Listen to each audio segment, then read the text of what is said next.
Time now for Michigan's #1 outdoor radio show, Mike Avery's Outdoor Magazine. Mike Avery has covered the outdoors in Michigan for more than 4 decades, and that tradition continues today. Outdoor Magazine is brought to you by Jay's Sporting Goods, the Yater Insurance Group, Angler Quest Pontoons, The Forward Corporation, Security Credit Union, Offshore Tackle, Hammond Drives and Equipment, Garber Chevrolet, the West Branch Visitors Bureau, Rapid River Knife Works, and by Michigan Brand Meats. Now, here's Mike Avery.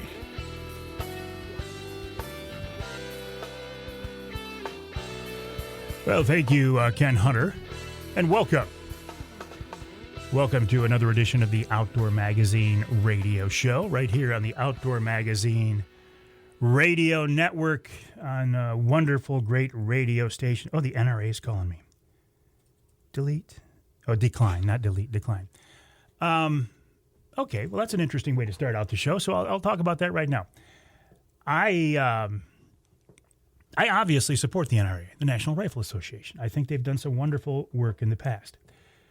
A few years ago, I guess it's been several years ago now, I got my membership to the NRA, and I paid extra to support the NRA.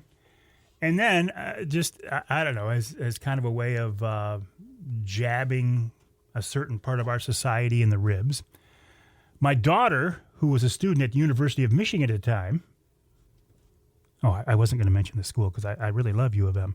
I usually describe it as a very liberal Southeast Michigan university.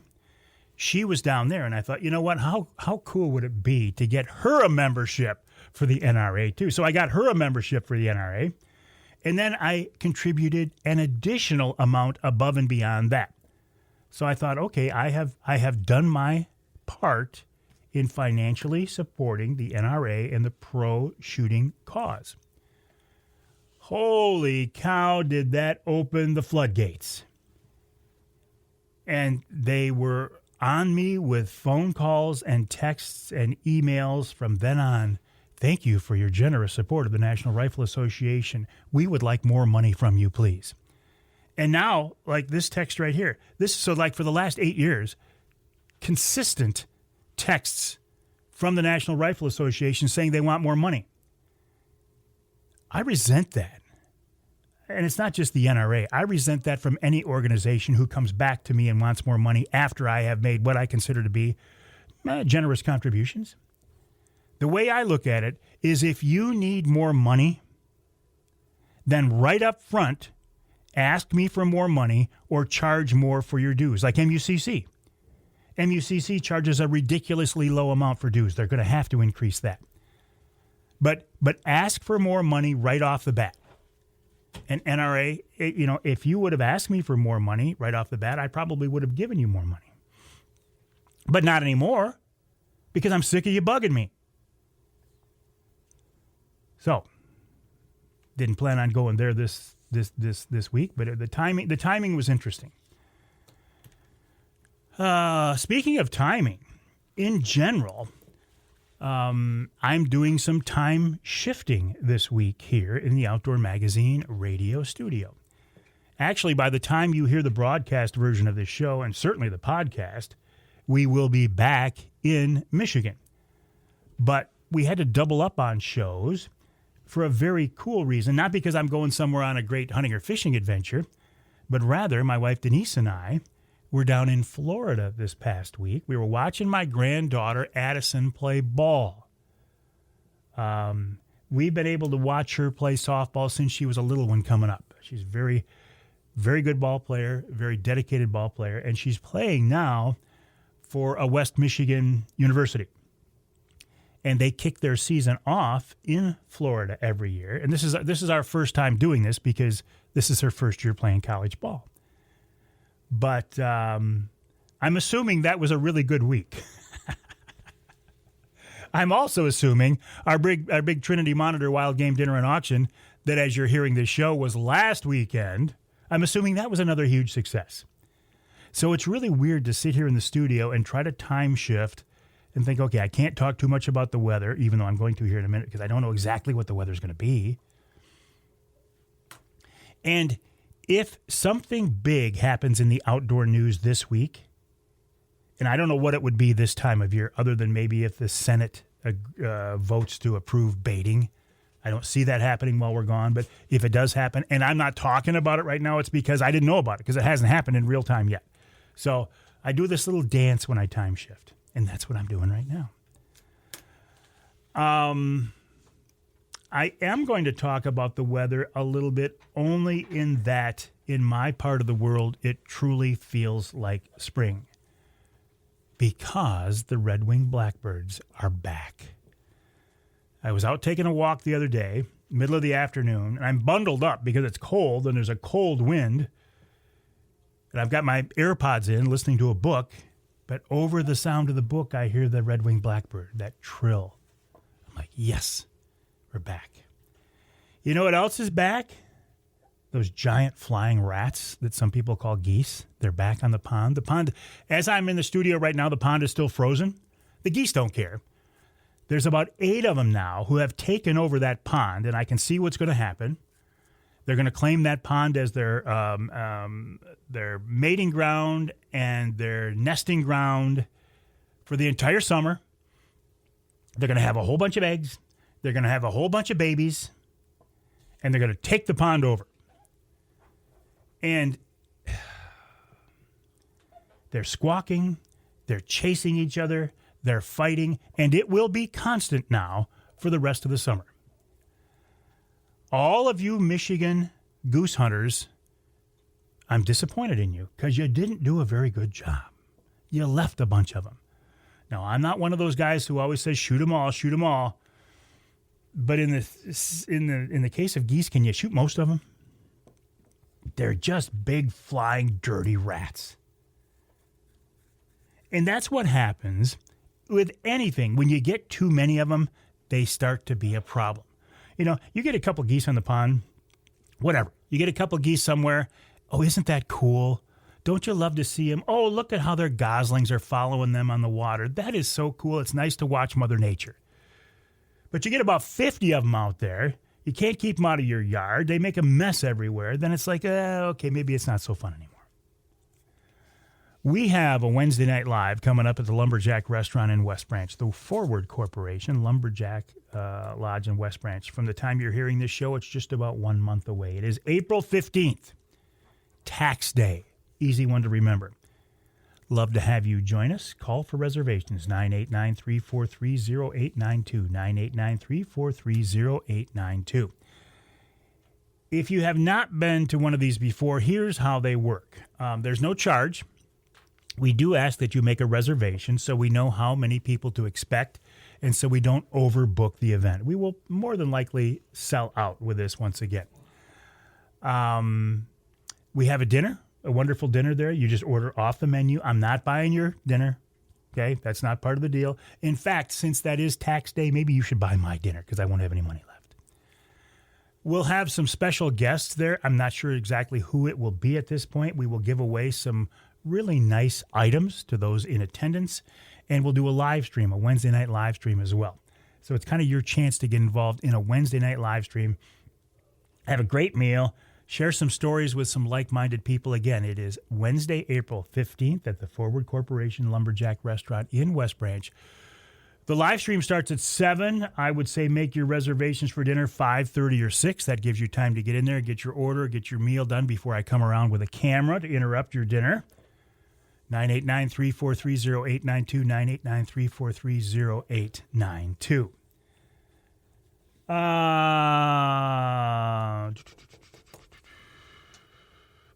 The website for what I'm doing, all the things that I'm doing here, the radio show, the podcast, the live streams, there's one clearinghouse, one website. It's MikeAveryOutdoors.com. That's MikeAveryOutdoors.com. My email address is Mike@MikeAveryOutdoors.com. I sincerely and truly love to hear from you. I want to know what's on your mind. Let me know what's going on in your world. Share your pictures with me. Share your videos with me. Suggestions for topics you would like to hear us talk about. Suggest things that you're sick of hearing about. Let me know. My email address is mike@mikeaveryoutdoors.com, mike@mikeaveryoutdoors.com. That's the best way to reach me for your Ask Avery questions. Please don't reach out to me on social media messaging platforms. I find those to be cumbersome. I don't always see them. The best way to reach me for anything is a good old-fashioned email, mike@mikeaveryoutdoors.com. All right, coming up on this week's show after the break, Rich Chrzan of Killer Food Plots joins me. I think we'll spend the rest of the hour with Chris. It's getting to be that time of year, talking about frost seeding, soil samples, springtime food plot planting, and more. Then in hour number 2, Mark Romanack of Fishing 411 talks about choosing your springtime fishing gear. And this is a personal question for me because I'm replacing all the rods and reels on the Angler Quest. So I may be looking for some inside information from Mark, but you can benefit from it too. We'll also talk about springtime fishing in general. Then Audrey Baetz from the DNR on UP walleye populations.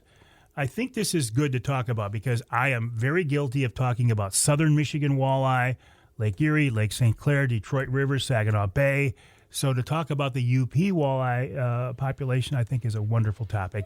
And in our third hour, Al Stewart on springtime turkey hunting, plus the Nimrod Society. You think you might know what Nimrod means, but you might not. And of course, we'll wrap it all up with wild game chef extraordinaire Dixie Dave Minar. So again, my name is Mike Avery. This show is called Outdoor Magazine. This is the radio show we're recording now. There's also a podcast version of the show that I upload later. It's the same content. Website, mikeaveryoutdoors.com. The email address, mike@mikeaveryoutdoors.com.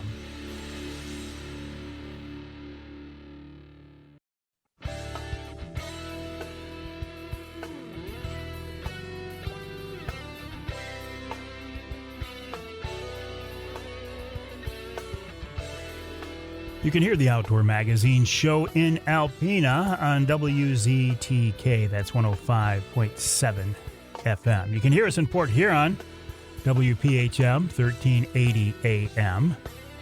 And let's go north of the bridge. Let's go way north of the bridge. Let's go to Iron Mountain, WMIQ 1450 AM. This segment of Outdoor Magazine brought to you by the Linwood Beach Marina and Campground. Linwood Beach can be your year-round Saginaw Bay fishing destination and your Mid-Michigan Angler Quest headquarters. Check them out online at linwoodbeachmarina.com. That's linwoodbeachmarina.com. And things will be happening quickly now at Linwood Beach over the next several weeks as the ice fishing season wraps up. Folks get jonesing to get out in the water to do some early season ice out trolling for walleye on Saginaw Bay. So Linwood Beach will be working hard to get boats ready. Get boats ready for the water, to get them out of storage. They're also selling boats, Angler Quest and more. Great facilities, great location, great people. The website, linwoodbeachmarina.com. That's linwoodbeachmarina.com. Now, our first guest this week is familiar with Linwood Beach because last summer he went out of Linwood Beach fishing with us on a Wednesday night live. I was there with Mr. Angler Quest, Brad Dupuis, with Bill Hunt of Jay's Sporting Goods, and this guy, Rich Chrzan of Killer Food Plots, and he's with us now on the Outdoor Magazine phone line. Rich, welcome back. How are you? I'm good, Mike, and yourself? I'm doing great. Remember, I hope you remember, that Wednesday night live we did out of Linwood Beach last summer? Do I remember? I think I must tell that story 100 times at the shows. I laugh because, I tell people, I go, these guys were apologizing. They're like, well, sorry it was slow. And I'm like, we had our lines in the water for 3 hours and put 21 fish in the boat. I go, what? If that's slow, then I don't know if I could keep up with a good day. So, and if I remember, you got a really nice fish that night too. Yeah, like a 25-inch walleye. That was my biggest walleye to date. There you go. And I got to experience the Angler Quest boat, which I don't think I've ever been on a boat that was that sturdy that wasn't, 60 foot long. So that was a great experience to be out there and great people to hang with. So I look forward to maybe doing that again this year. Yeah, that's that Angler Quest and Brad. They're the real deal, aren't they? Yeah, Brad's a heck of a guy, and offering up to come out anytime. I wish I had the time to take him up on that. Boy, I'd keep him busy all summer if I could. But, yeah, I look forward to it again for sure. Well, but you're fixing to start getting real busy here now, aren't you? Yeah, actually, Mike, I picked up right around about a month ago the first show, Kalamazoo, it gets me quite a bit of work. Property consult, so I've been walking properties here in the off season and getting ready for shows and, trying to get some frost seeding in. I actually did some frost seeding for a customer a week ago, and that's going to turn into a pretty big project, so I look really forward to working with that one. And we had the Novi show. That was a really good show. We made a lot of contacts. I got to see Lance down there. He was doing some fishing expo things, doing some talking, educating people on the walleye. So it's cool to see those people, at the show. So. Well, and as people are hearing the broadcast version of this show that we are recording right now, you're in Grand Rapids for the big sports show in Grand Rapids this weekend, Rich. Next weekend. No. Listen, as we're hearing the show, because we're doing some time shifting, this show is for the weekend of the 14th. You're in Grand Rapids as folks are hearing the show. Yes, we are. We're at the Ultimate Sports Show in Grand Rapids at the DeVos Place. That's going March 12th through the 15th. We are actually booth number 2150. Pretty excited. First year I've done this show. We used to do the Deltaplex show years ago before that went under. So, I think I'll get some good traction. They say it's more of a fishing show, but they're getting the hunting stuff back in there, so I'm glad to be part of that. If anyone's out and about and the weather's crappy, or even if it's not, come and check us out at the Ultimate Sports Show. It's going to be a good weekend. This is a really big show. I think it's like their 80th year. I used to go to this show, downtown Grand Rapids, when I was a kid with my dad. So this has been around forever. The cool thing about this venue, Rich, is it's right there on the banks of the Grand River. You can sit there and watch people fish for steelhead while you take a break. It's just a really good show. I think it's going to be a great show for you because there's going to be a lot of people there. And there's so much interest in food plots these days, isn't there? Oh, there's a ton of interest in food plots, and just like today, I'm looking outside and it's beautiful, sunny.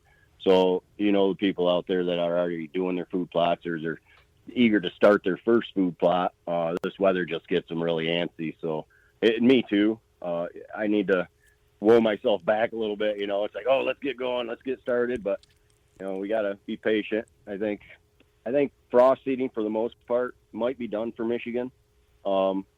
It's hard to say, we'll probably get them low temps. We get a few more nights that are down in the teens or low 20s. We probably still do some frost seeding, but we're not going to get it done this following week. It's supposed to be spring again. So. Oh, that's interesting because I thought we could spend some time talking about frost seeding, but you're saying we're already a little bit too late for that one. Maybe not, like I say.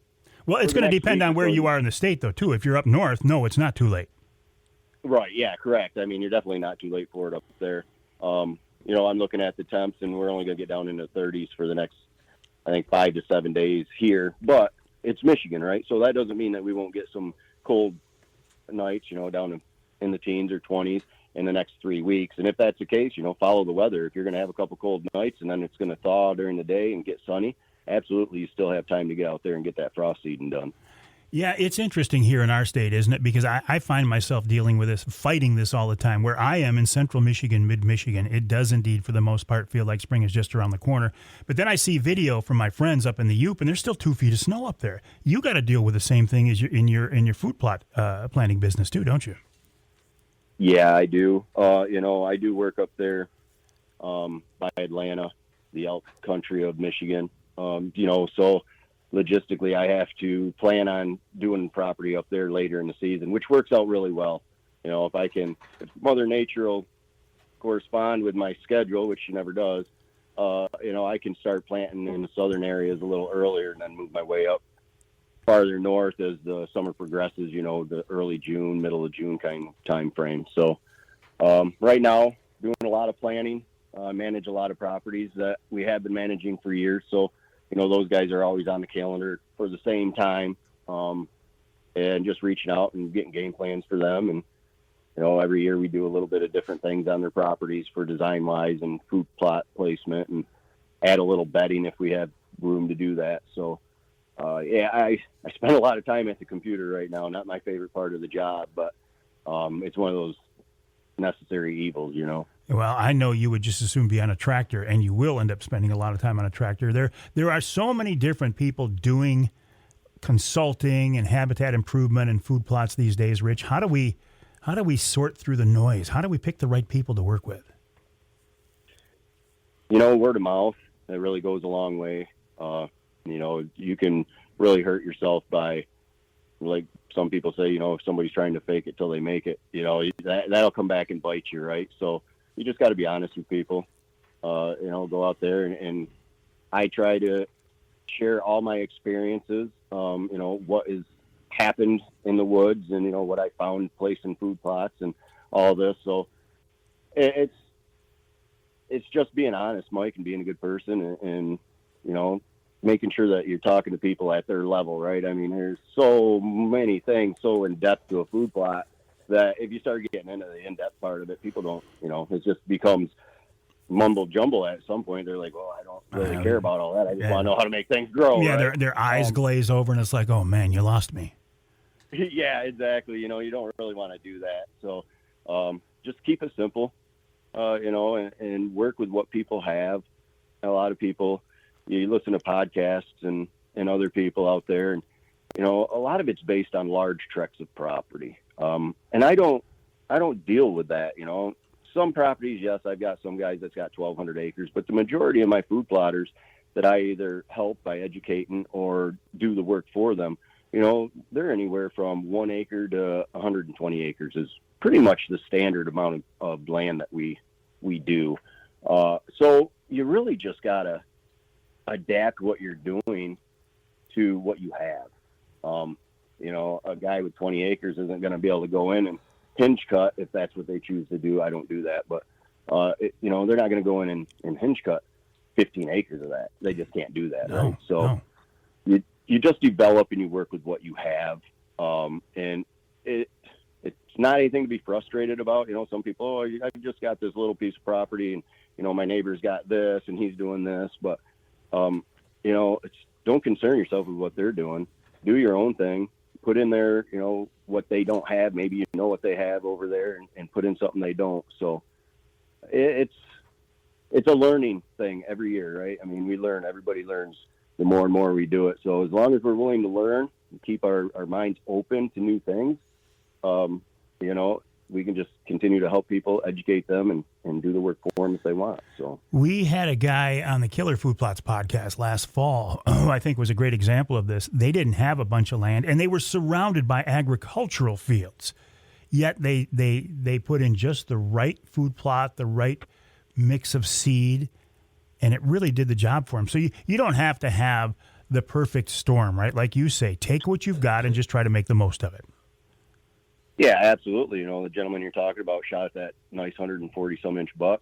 I was just gave him seed Saturday. He was over here. They're doing some work on a vehicle in the barn, and he's like, I'm getting ready. And I'm like, yeah, man, you better do it right now. So we gave him some resurrection clover and some chicory, and they were going to go out and get her done that weekend. So, stories like that, that's exciting. I love to be able to share things so people can understand, that's only a 5-acre piece of property with a 1-acre food plot.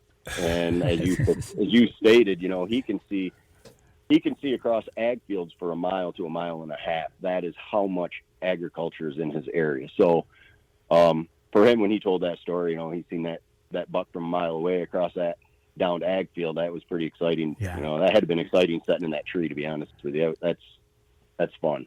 You say this guy they're going to get after it now. Are they frost seeding? They're not turning dirt already, are they?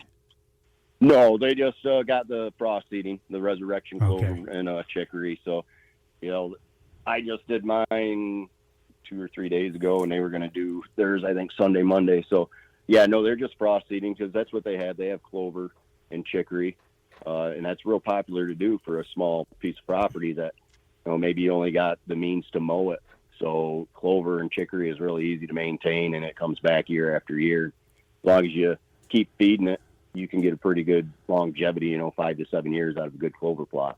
We're talking with Rich Chrzan of Killer Food Plots, the website killerfoodplots.com. That's killerfoodplots.com. Killer Food Plots is a family-owned, Michigan-based company, and I love that. There are a lot of big national, corporate, conglomerate food plot companies these days. I feel better. I feel better working with the guy who owns the company. And that's why I like working with Rich. The website, killerfoodplots.com, killerfoodplots.com. More with Rich after the break right here on Outdoor Magazine.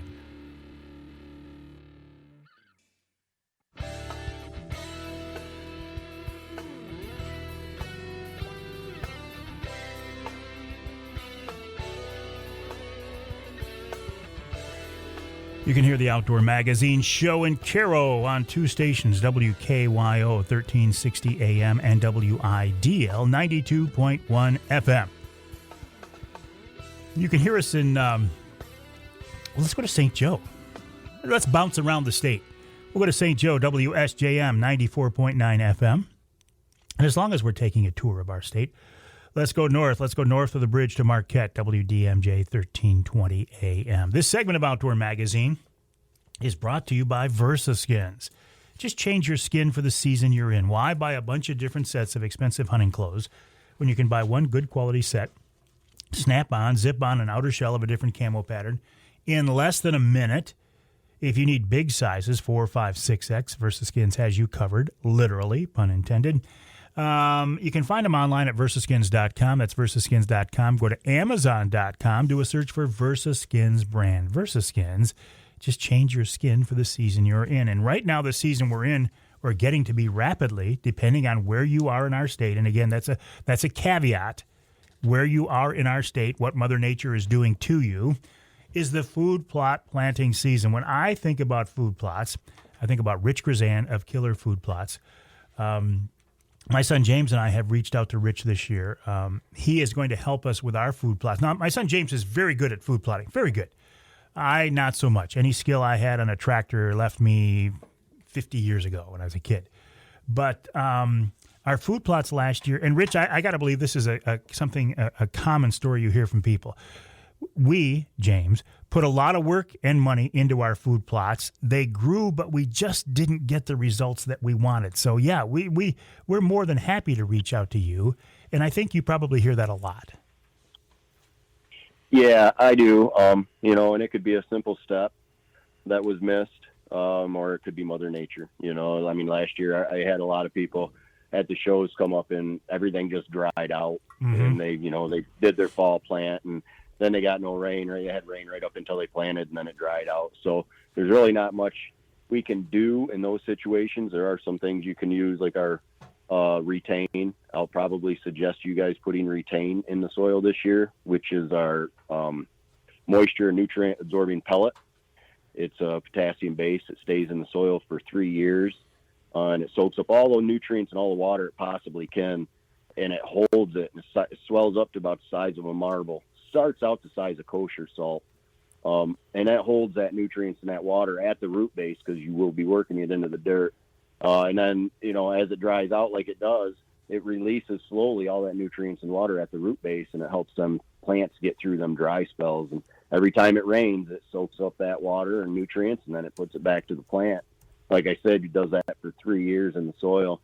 It can be really beneficial for the dry part of August when we don't get that rain. So. Well, it sounds like a miracle product. Yeah, Mike, it's really, there's so many uses for this product. I mean, if you want to establish a new yard, you can get that to where you're not watering your yard as much. You can save on your water bill if you're living in town, because you can just water it at half a rate, because it's going to hold that moisture in there. Planting trees, it's awesome for planting trees, fruit trees. There's directions on the back of the bag. You can mix up a slurry, and you can dip the bare root trees in there before you plant them. Or, there's directions to put it in the hole if you're doing like pre-potted plants. I don't think there's anything you can't use it for. House plants. Some people like it if they're going to go on vacation for a couple of weeks and they have it in their soil for their house plants. They can water it and walk away and not have to worry about it for a couple of weeks. So just so many advantages to using that product. And it's potassium, so it's just nutrients in your soil after the 3-year life is up. I want to go back to frost seeding for just a quick minute before we move on. Can you frost seed any seed, Rich, or are there only certain blends you can frost seed? Just certain blends. They say that you can frost seed, like our Carnage brassicas. You can go and frost seed. I don't like to do that because that's more of a fall plant. But the big one is clovers, alfalfa, chicory. Those are the big frost seeding ones. You got to be careful with alfalfa because you can't frost seed over alfalfa with alfalfa. It will actually kill itself. So that's not a real popular one to frost seed. If you were starting like a blank canvas and you were using our cold play clover mix, then you could frost seed because there's nothing there to compete with. There's no existing alfalfa in that area. So, you could do it that way. And just on a quick note, Our cold play blend, we did change this year. It's coming out. I'm actually receiving it this week, I believe, tomorrow. We put chicory in our cold play mix. We took out the triticale, and we changed one of the clovers around. So super excited about that new seed blend coming out. I can't wait to start getting that in the ground this spring. What caused you, Rich, to take a look at the old blend and say, we want to tweak this? What did you see you didn't like? Or was it just, I think we can make it better? Yes, we can always do better. Absolutely. Strive for the best all the time. What really got me, Mike, is the 11 o'clock nights at my motel trying to mix chicory with clover in 5-gallon buckets. So I could start the next morning. That is really what sealed the deal this past season. I was mixing up so many pounds of that stuff together, and I'm just like, why am I doing this? I have the means to have this done for me. So that was actually the straw that broke the back last year on that. So got with some people this year and made some pretty good changes. And like I say, again, I'm really excited to have that out. If you check us out on Facebook, as soon as I get the bags, I'm going to be putting it on Facebook and showing the new label and getting that out there. So. Excellent. Hang tight, Rich. We got to take a break, but there's more I want to talk with you about. So Rich Chrzan of Killer Food Plots will wrap up the first hour of this week's show. The website for Killer Food Plots, killerfoodplots.com, killerfoodplots.com. When we come back, more expert advice. Plus, I have what I think is an interesting question for Rich, but I'm not going to let him know what it is until we come back.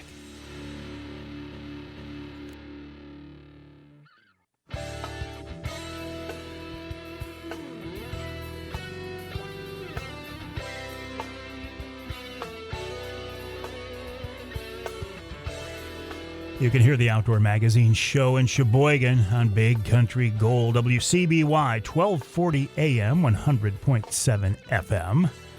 You can hear us in Muskegon on WKBZ, 1090 AM, and north of the bridge in Newberry, WNBY, 1450 AM. Right now we're talking with Rich Chrzan of Killer Food Plots, the website killerfoodplots.com. That's killerfoodplots.com. Rich, I got to ask you, I am convinced that baiting will come back for whitetails in the lower peninsula here in Michigan, maybe even this year. I think the food plot business got a big boost because of the lack of baiting. If baiting is allowed to come back, is that going to hurt you guys in the food plot business? I don't think so, Mike. I believe there's too many people out there right now that have found and seen the benefit of doing food plots. Because bait piles aren't doing anything really for the health of the animal. And if you're not keeping your animals and your herd healthy, then you're not achieving what everyone wants, that trophy buck, right? So I'm not real worried about the baiting. The baiting, people are still baiting, right? I mean, all those people that are going to bait, they're still doing it. So it never went away. That's just the cold, hard facts. I just really hope that, but I wish they would bring education back with baiting. Just because there's so many people out there, and I talk to them at shows, and they don't realize that corn will kill a deer. Too much corn in the wintertime, the deer look healthy. They're up there and they're mowing it down because you got 200 pounds of corn on the ground. But if they get too much, it turns into a toxin in their stomach, and they'll just walk off into the woods 300-400 yards off and die. They just lay down and die. So, I really hope that they educate people on that. I don't see that part of it happening, right? No, because they're gonna say, oh, you can only use 2 gallons. They're gonna put some arbitrary minimum or maximum amount of bait out there. I hear what you're saying. All right, Rich, let me move on because I don't want to. I want to get some more out of this conversation here. I don't want to capitalize or monopolize your time. When you look at food plots on your property, how big should the ideal food plot be, if there is such a thing, and does it matter what shape it is? Usually you'd want to do anywhere from 10 to 20% of your land in food, depending on if you have that accessible. If you got a lot of wood, you might have to get some timber taken out and the stumps removed to do that. I don't like big square food plots. Sometimes you don't have a choice, but if you do have a big square food plot, I like to break those up with some screening, border patrol, smoke screen, I like kidney-shaped food plots. You don't want the deer to look through the entire food plot and see nothing and just turn around and walk away. You want them to have to kind of mingle through and make their way through that food plot to see what's in there, and, you know, give them a buffet, even if you have like a half acre and that's all you can do for food. So do a quarter acre of one blend and do a quarter acre of the other blend. You know, whatever you think is going to work best or whatever suggested. So, you know, long, skinny food plots, planting trails, all that kind of different shapes. It just helps break up what the deer are seeing, you know, helps break up the silhouette of them as they're entering. If you put a soft edge like switchgrass or something around your food plot. So yeah, I mean, not everybody can get that 10-20% of their property into food. So, you know, like I always say, it's kind of like you always hear me talk about soil samples. I always say, you know, just work with what you have on your property. Plant your trails in the fall with oats that doesn't need anything but some filtered sunlight. Maybe that's all you have, but, you know, if the deer are going to use them trails anyway, and if you plant something on there, instead of taking 2 minutes to get through your property, they take 20 minutes to get through your property.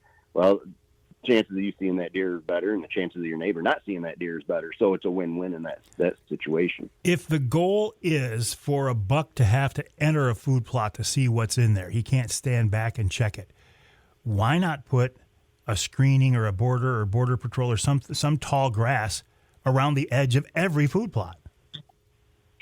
Yes, I agree with that. And if I can, I like to talk people into that. Some people, you know, well, the woods are thick enough and you don't have to worry about it.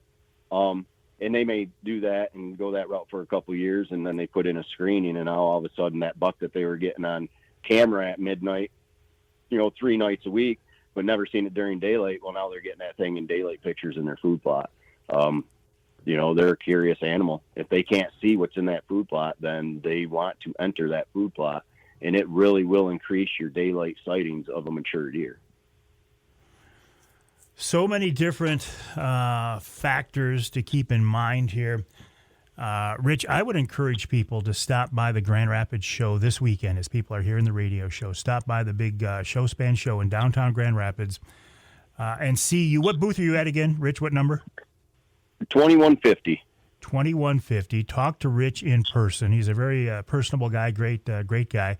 Also, Rich, by the time folks hear this show, we will have a new Killer Food Plots podcast that will be out as well, and we can talk more about similar topics and more. So the website, killerfoodplots.com, killerfoodplots.com. Stop by, see Rich and Ellie and the crew at the Grand Rapids show. And Rich, you and I will be talking very, very soon. Awesome, Mike. I appreciate it. All right, Rich Chrzan of Killer Food Plots, Michigan-based, family-owned Killer Food Plots. The website, killerfoodplots.com, killerfoodplots.com. We'll take a break for the top of the hour.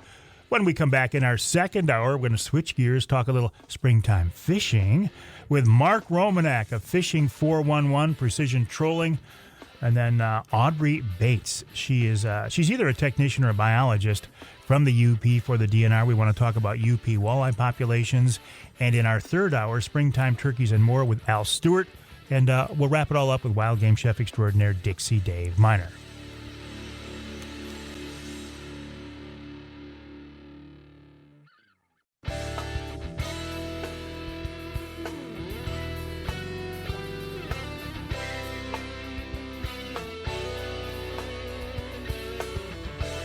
Time now for Michigan's #1 outdoor radio show, Mike Avery's Outdoor Magazine. Mike Avery has covered the outdoors in Michigan for more than 4 decades, and that tradition continues today. Outdoor Magazine is brought to you by Jay's Sporting Goods, the Yater Insurance Group, Angler Quest Pontoons, The Forward Corporation, Security Credit Union, Offshore Tackle, Hammond Drives and Equipment, Garber Chevrolet, the West Branch Visitors Bureau, Rapid River Knife Works, and by Michigan Brand Meats. Now, here's Mike Avery.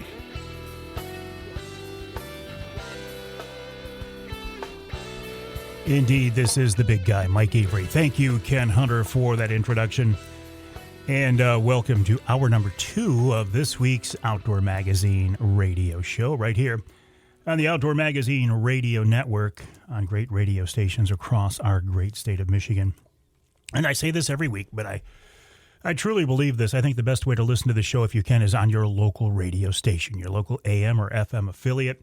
You get your local news, weather, sports, even your local ads. Maybe there's a sale or something you want to take advantage of. Plus, the broadcast stations get the content before the podcast version of the show is uploaded. Yes, there is a podcast version of the radio show.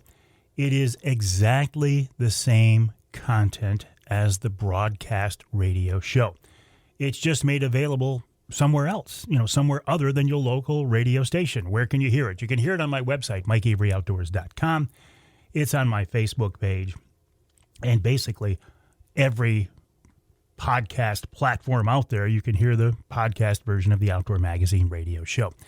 I do like podcasting. I think podcasting is a very, very interesting way of communicating, disseminating information, telling stories. Each month I do podcasts, in addition to the podcast version of the radio show. I do podcasts for 3 of my advertising partners, including Offshore Tackle, Angler Quest Boats, and Killer Food Plots. If you were with us in the first hour of this week's show, you heard Rich Chrzan of Killer Food Plots. We also have a new version of the Killer Food Plots podcast out there. So keep an ear out for that. This is 2026 is my 45th year in broadcasting. And as my good friend Lanny Dexter keeps reminding me, you'd think you'd be better at it by now. I bring it up because throughout those so many years of broadcasting and outdoor reporting, I've had a chance to meet just so many wonderful people. Mark Romanack is a guy who I met, 40 years ago? He was a naturalist at the Greenpoint Nature Center in Saginaw. When you look at where his career has gone since then, it's crazy. He is now one of the most well-known names in the world of certainly angling here in Michigan and the Great Lakes. You look at the precision trolling, the Troller's Bible. He's one of the guys behind that. Fishing 411, the TV show, the online presence. He's one of those guys that when you talk to about fishing, I just sit back in awe because my brain doesn't work that way. I go out in the water and I catch a few fish and I'm happy, but I don't put too much thought into it. When Mark goes on the water, he looks at it, he dissects it, he thinks about it, he improves his presentation, he tweaks his presentation. He's got a TV camera with him often, and he's able to make a successful show and a successful day on the water. I have so much respect for Mark, and that's why I'm so glad to welcome him to this hour of the Outdoor Magazine show. Mark, welcome back. How are you? Mike, it's always great to be on your show. I enjoy our visits. They go back a long ways, and they're always very interesting. You're a good friend, my friend. Well, I appreciate that. I feel the same way. Mark, when you were back at the Nature Center, did you ever think that you would end up where you are today? No, quite frankly, I didn't know where the hell I was going in those days, to be honest with you. It certainly didn't turn out the way I thought it would turn out. I mean, I thought I might end up in law enforcement. I thought I might be a conservation officer, maybe a fisheries biologist or something of that nature. But I never dreamed that I would end up in the outdoor media. It was just nice that there were opportunities in those days. And living in Saginaw when that whole walleye fishery was budding was just good luck for me. I like to say that I was very lucky to be in the right place at the right time early in my career. Well, and now I think Fishing 411, and I can't believe this, in your 20th season? Yeah, believe it or not. And time really, really has zipped past us. But, I never thought I saw that day either. But I think there's still a pretty bright future as far as for Fishing 411 and where it's going to go in the future. Broadcast television, as you know, has changed dramatically over the years and will continue to change. But that doesn't mean that we can't evolve and do other types of television-style broadcasts. Like, on-demand is getting to be very popular. Streaming, as you know, is super popular nowadays. So it's just a different way that people are getting their information, and we're just kind of trying to evolve with that. Well, you've done a wonderful job of that. I'm looking at your website, fishing411.net. New air times for the Sportsman Channel, January through March. 1, 2, 3, 4, 5. 5 days a week you're on there. That's very impressive. Yeah, like I said earlier, the I think that outdoor television is changing a little bit. There's not as many producers who are willing to buy airtime to be on national television because, quite frankly, it's expensive. Yeah. More people are going the route of the on-demand streaming style platforms, which are less expensive, of course, to produce. So I get it, but that's kind of where we got our start, and we feel like it made us relevant, and we're reluctant to leave the very platforms that helped us build a career. I can relate to that absolutely. These days, you've got Jake with you, your son Jake, who is just such an impressive young man. You and Mary have done a wonderful job with him. He's so good on camera, and he's a darn good stick too, isn't he? He's a very good fisherman, and I wish I could take credit for all of that, but the fact of the matter is he's had a lot of other influences in his life. And growing up in a family that was all about fishing, and many other members of our family are professional fishermen, and so Jake is a sponge, and he has absorbed every bit of information that he can and put it to good use. Yeah, he's told me when I've had him on the show or the podcast, he says, I really didn't have a chance, didn't have a choice. Well, he had a choice, but I think he had made up his mind earlier he wanted to fish. Yeah. So several things I want to talk with you about this week, and one of them is purely personal. Okay. It's time for me to get some new equipment, and you're not going to believe what I'm telling you. I still have some of the rods and a couple of the reels that we got when we were working together years and years ago, went down to a storeroom, a warehouse, I think it was in St. Joe, and picked up a bunch of Okuma product. I still have some of those, but they're getting a little long in the tooth, so it's time for me to upgrade. New rods, new reels. I think I've got it narrowed down to. I'm real impressed with that Starfire that you and Jake have come up with, that the board rod. Is that a good choice? Absolutely. I mean, I know a little bit about how you fish. You spend most of your time on Saginaw Bay, correct? Yes. Okay. Well, in Saginaw Bay, you pretty much have, two board rod choices that you could look at. And you're a tall guy. And so because you're tall, you might be very comfortable with that 8'6" telescoping planer board rod. And the reason I say that is because shorter guys, when you're using an inline planer board, you're constantly reaching up to grab the line at the tip of the rod, and that's, of course, where you're going to put your planer board. And, shorter guys struggle to find the tip of a rod with an 8'6" rod, and so what they end up doing is choking up on the rod. And when you do that, you're creating a disaster in the boat because people behind you are going to trip over the rod or potentially step on it, break it, that kind of thing. So for shorter guys, I recommend a 7'6" rod. And for taller guys like yourself, an 8'6" rod. And so I think you'd be real happy with the 8'6". I know that you would have no issues whatsoever putting the boards on. Now, that stated, I'm not sure who all you're fishing with, what their heights are and stuff, but you'll have to give that some consideration. Both rods function pretty much the same way, and they have very similar actions. It's just one's a little shorter than the other. Are they both telescoping, even the shorter one? Yeah, and I'm really a believer in the telescoping rod actions. It's we all know that there's not a lot of space in a small fishing boat, and so storage is an issue. Excuse me. And a telescoping rod allows you to telescope that rod down for storage. Way greater likelihood that rod's going to have a long lifespan, that it's not going to get left out on the deck, inadvertently stepped on and broken. It'll get put away as it belongs. And so definitely easier to store, and you give up no action. I mean, you lose nothing from a telescoping rod.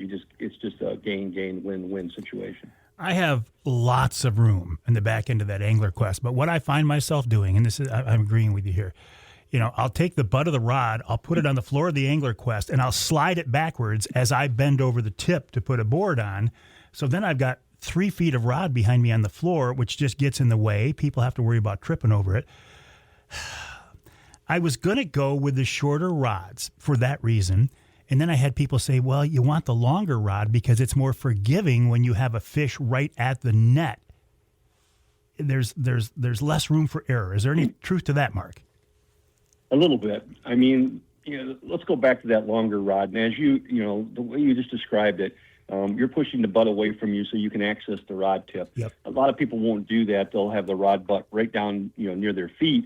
And what they do is they reach up and they try to bend the rod tip with the line, and that creates a catastrophic situation. When you put too much bend in the tip of any rod, the rod tip is going to fail.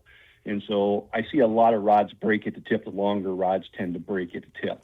And that's typically because of the choking up problem. So the longer rod is always going to suffer from that. The shorter rods, I think, immediately solve that problem. You don't have that issue anymore. Most everybody is tall enough to be able to reach up and grab that line. So you're not actually bending the tip of the rod in order to grab the line in order to put the inline planer board on.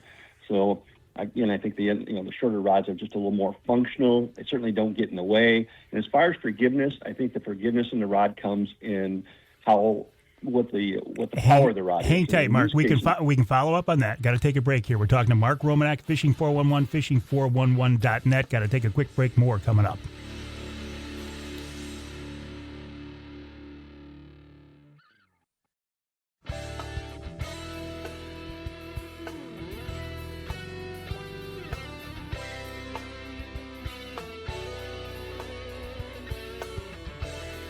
You can hear the Outdoor Magazine show in Houghton Lake on the Twister 92.1 WTWS. You can hear us in Lansing on WILS 1320 AM and north of the bridge in the Sioux, WKNW 1400 AM. This segment of Outdoor Magazine brought to you by Rapid River Knives. That knife I just took out of my pocket, I locked it back. Good knife is a valuable tool. I carry mine every day. I use it several times during a day. Sometimes for fun stuff like, field dressing fish and game, but more often opening boxes and stuff. It's just nice to have a knife in your pocket. And if I'm going to carry a knife, it's going to be a Michigan-based knife, a Michigan-made knife. Rapid River Knives, made by craftsmen in the Upper Peninsula, handmade, guaranteed for life. Check out the website, rapidrivernifeworks.com, or go to the showroom on US 2 just east of Rapid River. It is a very unique and impressive experience, rapidriverknives.com. While you're online, my website, MikeAveryOutdoors.com. Check out this website, fishing411.net. Fishing411.net is, of course, the website of the Fishing 411 TV franchise. Mark Romanack, the guy behind it, Jake Romanack, very much involved these days. Mark is on the phone line with us now. Mark, we're talking just before the break, and I had to cut you off about the power that's generated in a rod. You want to follow up on that? Yeah, we were discussing how, some people think that a longer rod is more forgiving, especially when the fish are close to the net. And I don't necessarily think that that's true. I think what makes a rod forgiving isn't about its length, it's about its power and how it bends. And unfortunately, a lot of trolling rods on the market, they bend a lot at the tip, but they don't bend much in the butt of the rod. Or the main body of the rod, and as a result, they're not very forgiving. So when a fish gets close to the net and makes a sudden run, it's very easy to put too much pressure on them and potentially lose those fish. The Starfire rods that we talked about earlier really kind of solve that problem because they have a parabolic bend in them, very much like you would associate with like a downrigger rod, where the rod bends uniformly throughout the entire blank, and that's what makes them forgiving. So if a fish does make a sudden run that you're not expecting, you don't have to worry about putting too much pressure on it. It allows you to fight any variety of fish, whatever size that might be, from a modest walleye all the way up to a trophy king salmon, can be landed on these rods. And we're living proof that they work well for all of those species. What about reels, trolling reels? Now, I am not going to use mine for kings. They're walleye only. I don't feel like I got to put a ton of money into them because really they don't need much of a drag. They just, I'm looking for a good quality, but not a high-end reel, because I don't think I need high-end reels. Well, I have to agree with you there, because walleyes are not known for their fighting ability, and if you're only going to use them for a walleye, you're not going to be targeting king salmon or lake trout or steelhead or other powerful fish that are likely to peel off lots and lots of drag. You probably don't need a $250 or $300 line counter reel for that purpose. You can get by with reels that are going to fall in that $100 category. What I describe as the middle-of-the-road reels. And probably the one that's been around the longest over the years that just continues to impress me, the Daiwas, the SG21, SG27 LCs. Those are C-line reels. And that particular model, the 27 size, is about right for walleye fishing. And I think for the money, a little more than $100, that's a very, very difficult reel to beat. There's not much else on the market that can compete with it. Line counter, though, oh my goodness, a line counter is critical. You've proven this over the years with your precision trolling, book, the Bible, the app, if you don't know how many feet you have out, you're lost. Well, that's true. Both of you and I are old enough to go back to, we were trolling before line counter reels were popular. And there's methods that we used back then. They were archaic, of course, but, we would count the bars, how many times that the line roller would go back and forth. Yep. We also used, remember the metered fishing line that was on the market back then? Oh, I'd forgotten about that. Yes. Yeah, so there was those kinds of, ways of monitoring your lead length, but nothing is as practical or easy to, to live with than a line counter reel. And so a good quality line counter reel will do that for you. And I shouldn't say all, because there are some digital line counter reels on the market, but the vast majority of them are mechanical. And that's okay. The mechanical ones are nice in that they last a long time, and if they ever do fail, you can get parts to fix them. The digital reels, if they fail, you're probably not capable of getting them fixed, is the unfortunate reality. Let's talk about springtime fishing opportunities. What is on your agenda for the spring? I know you're going to end up down Detroit River eventually. Where else, Mark? Well, all of the above. Yes, is that I'm that person that if we could have 2 Aprils in any given year, wouldn't that be something? I would Kind of take like having it. Yep. 2 Octobers. Yep. Wouldn't that be something? And so we get pulled in a lot of different directions. Certainly the Detroit River, I have to go and spend some time on the Detroit River every year. In recent years, it's been getting so busy because it's so popular that April can be tough just getting places to launch. And if you don't like fishing in crowds, you probably don't want the Detroit River. But later in May, there's hardly anybody fishing in the Detroit River, yet the fishing is still very, very good. So the other place that I'll spend time on is, as soon as the ice comes off, I'll be on Saginaw Bay. And I'll be looking for those transient fish, the ones that are coming and going from the river mouths, that are going up to spawn, or they're done spawning and they're dropping back. So that'll be a trolling bite there. Same thing with Lake Erie. And then I love to fish for coho and salmon, and that'll be in southern Lake Michigan, places like Benton Harbor, Holland, all the way down to Michigan City. I'll be spending quite a bit of time there. Do you consider yourself, first and foremost, to be a troller? I don't know. I mean, I certainly enjoy trolling, and I feel like I'm very confident in my skill sets there. But you have to argue the fact that there are other ways of catching fish that are very enjoyable too. I love jig fishing because I do enjoy feeling the fish bite, setting the hook, and feeling those first couple of head shakes. There's a great sense of satisfaction in that. So I guess the bottom line is I enjoy it all, and I'd hate to say that I'm just a troller or that I'm primarily a caster. I enjoy doing all of it, quite honestly, and I like to think that I've developed some skills at all of those, basic presentations. Well, you have developed skills. I mean, you're one of the most knowledgeable and skillful anglers I know, but I'm going back to the trolling world. I mean, the way that you and the other folks with precision trolling have changed the way the weekend warrior approaches a day of trolling, it cannot be overstated. I don't care who I talk to. They talk about, do you have the app? How far back? I mean, that single piece of, well, it's not a single piece, but that information you provide through that app has changed the way people look at trolling. Well, it really just boils down to the fact that, a successful troller is monitoring a variety of variables. And paying attention to those variables and replicating the things that work is what trolling is all about. And one of the most important variables, of course, is your lead length, or how far you're letting the lure back.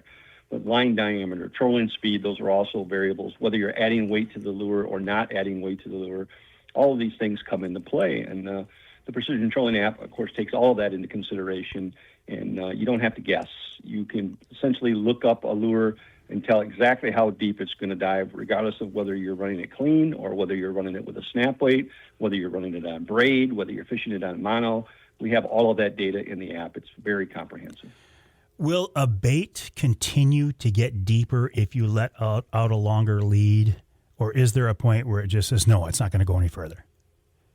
Well, there is a point of diminishing return, but it depends a little bit on the line type you're using. I'm a mono guy, and so I'm still trolling with mono, and so I won't let a bait back about any further than 150 feet on monofilament. And if I need to get it deeper, I'll typically put weight on it, like a snap weight, to get it deeper.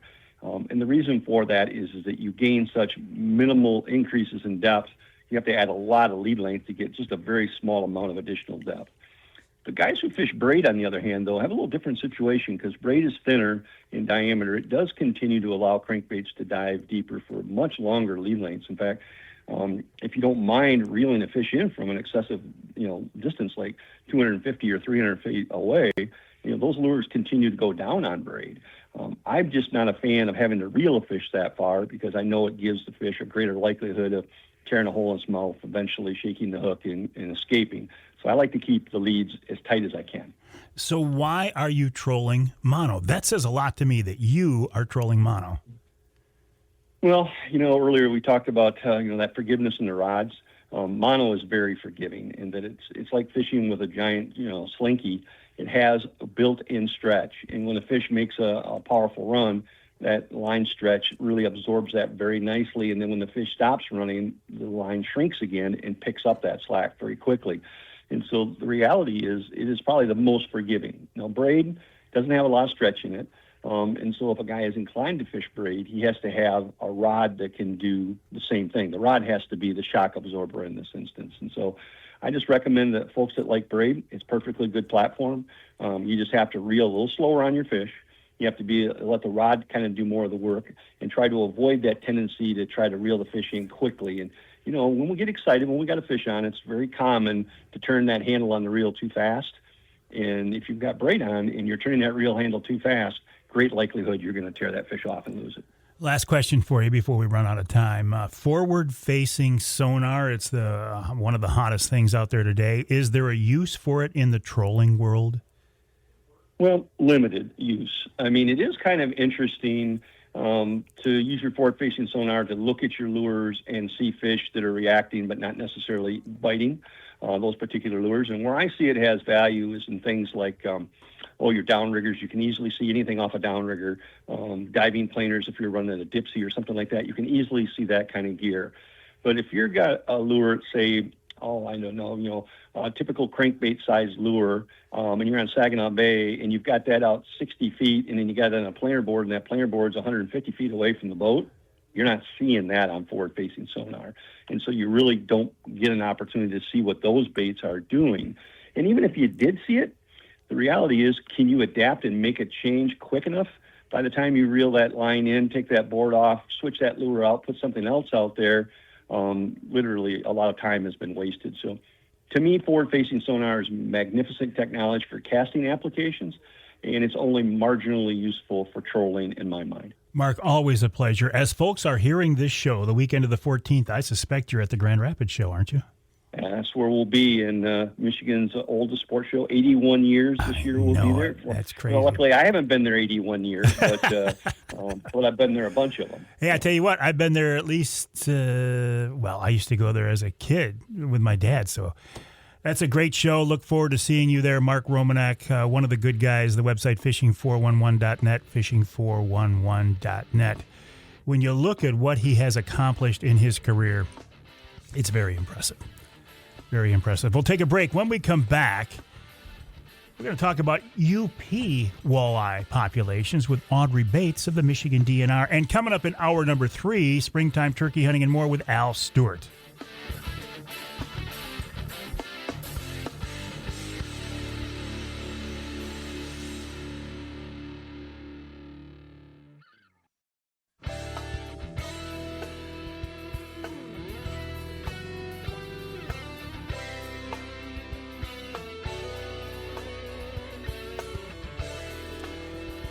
You can hear the Outdoor Magazine show in Houghton Lake on 98.5 WUPS.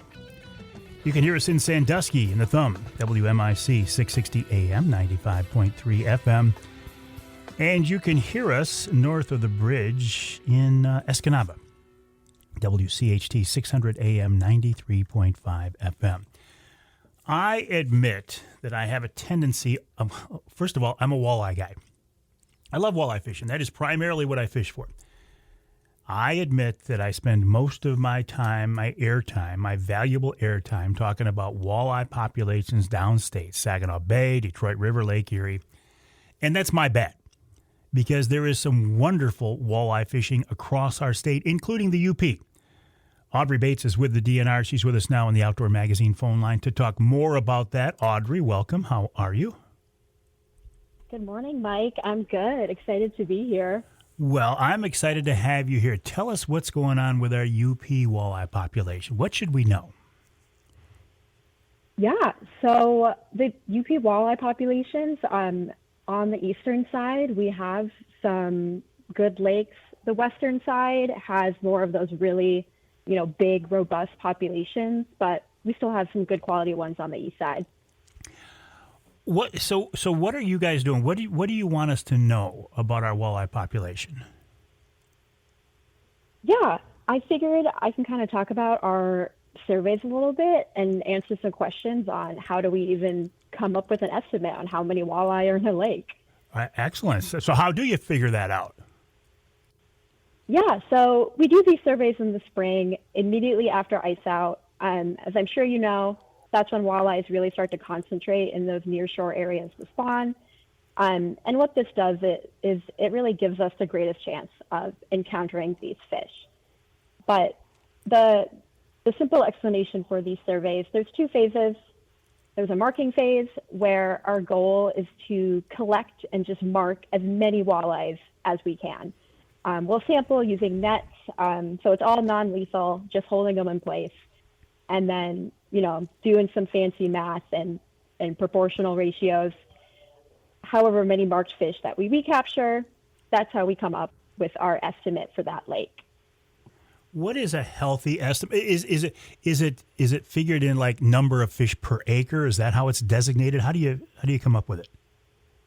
Yep. Yeah. So we'll calculate average number of adult walleye per acre, and so on the eastern side, about 2 walleye per acre is what we consider a pretty healthy, good number. On the western side, it tends to be a little higher. And that's considered an adult walleye? Yes. Yep. Is there a walleye stocking program in the UP, or are all of the fish natural reproduction? Ooh, that's a great question. There are lots of lakes up here that are stocked. We do have some natural reproducing lakes, but a lot of ours are sort of a little bit of both. We'll see some natural reproduction, but we'll also supplement them with stocking to just give them a little boost in case they have a poor year. And do those fish come from downstate rearing ponds? Are they eggs that are taken from the Muskegon River, or do you take them from UP rivers? Yeah, so our strain up here is from Little Bay to Knock, or Sault Ste. Marie. The stage at which we stock them sort of depends on just the management plan for the lake.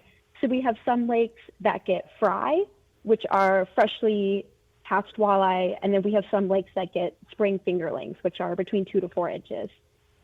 I gotta believe the mortality rate is much less on the fingerlings than it is the fry. Yes, definitely. So for one example, Teal Lake over by Marquette, they just got fry last spring.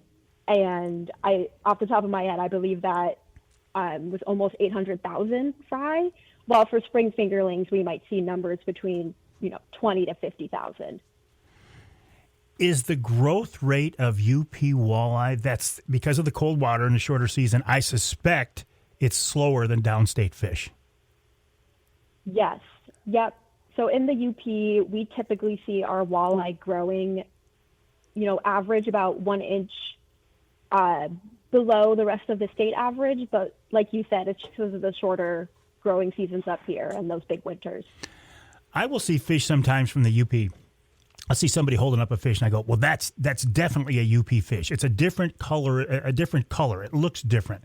Is that because of the strain of fish, or is that because of the water that it lives in? Yeah, that's a great question.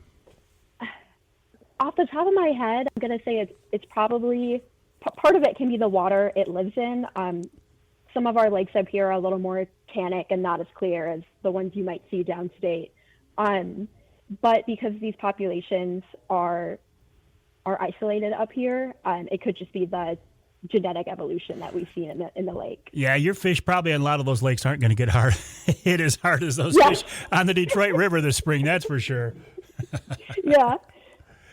All right, Audrey, I appreciate you reminding us about the UP walleye population. I am guilty of spending my walleye vision on the southern part of the state. So thank you for a reminder on the northern part of the state, the UP. And pretty soon the ice is going to be gone and you're going to be out there working.